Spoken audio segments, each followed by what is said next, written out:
జిల్లా నల్లజర్లలోని Bharat petrol bunk వద్ద అర్ధరాత్రి ఘరానా మోసానికి పాల్పడ్డాడు ఓ వ్యక్తి. డీజిల్ నింపుకోవడానికి కారులో వచ్చిన దుండగుడు పెట్రోల్ బంక్ సిబ్బందికి పనిచేయని ఏటీఎం కార్డు ఇచ్చి పరారయ్యాడు.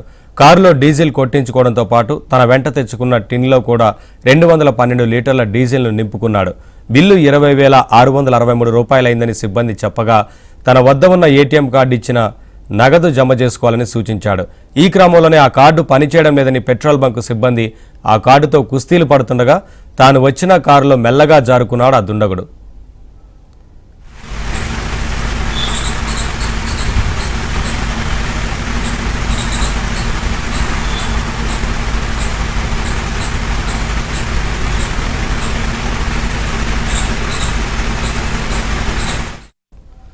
దీంతో తాము మోసపోయామని గుర్తించిన పెట్రోల్ బంక్ సిబ్బంది కారును వెతికేందుకు చేసిన ప్రయత్నాలు ఫలించలేదు. చివరకు పెట్రోల్ బంక్ యజమాని సలహాతో పెట్రోల్ బంకు సిబ్బంది నల్లజర్ల పోలీసులకు ఫిర్యాదు చేశారు. కేసు నమోదు చేసుకున్న పోలీసులు బంక్లోని సీసీ కెమెరాల ఆధారంగా దర్యాప్తు చేపట్టారు.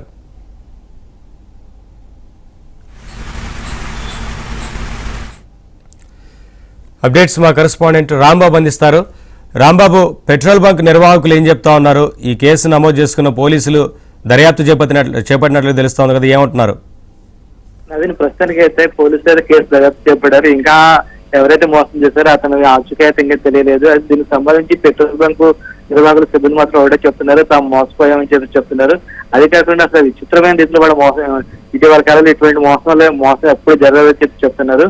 నిన్న మోసం చేసిన వ్యక్తి కూడా చాలా విచిత్రం, చాలా నమ్మకంగా మోసం చేసినట్లు మనకు తెలుస్తుంది. ఎందుకంటే నిన్న అర్ధరాత్రి 12:30 గంటల ప్రాంతంలోని డీజిల్ కొట్టించుకోవడానికి కార్తో వచ్చాడు. కార్ ట్యాంక్ ఫుల్ చేయించుకున్నాడు. ఆ తర్వాత అందరూ తెచ్చుకుని కొన్ని టిన్నుల్లో కూడా డీజిల్ నింపించుకున్నాడు. మొత్తం మీద 213 లీటర్లు డీజిల్ కొట్టించుకున్నాడు. దానికి మొత్తం 20,600 రూపాయల వరకు బిల్లు అయింది.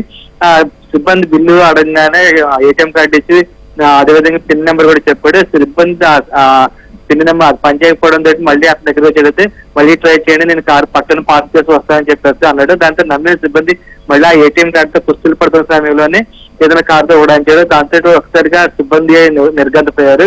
దాంతో అతను వెతకడానికి ప్రయత్నించినప్పటికీ ఆ దుండగుడు ఎవడైతే ఉన్నాడో అక్కడి నుంచి అప్పుడే పరారయ్యాడు. ఆ తర్వాత ఆ విషయాన్ని సిబ్బంది తమ మేనేజ్మెంట్ కి చెప్పింది. మేనేజ్మెంట్ సలహాతోటి వాళ్ళకు పోలీసులకు ఫిర్యాదు చేస్తారు. పోలీసులు అయితే కేసు నమోదు చేస్తారు. ఇంతవరకు అయితే ఆ దుండగుడు ఆచూకీ అయితే తెలియదు. కానీ మనం చూడొచ్చు అసలు మోసాలు ఏ విధంగా జరుగుతున్నాయి, ఎన్ని రకాలుగా చేర్చి కూడా కొంతమంది నిరూపిస్తున్నట్టు మనకి ఈ సంఘటన బట్టి తెలుస్తుంది. Naveen, thank you Rambabu, thanks for the updates.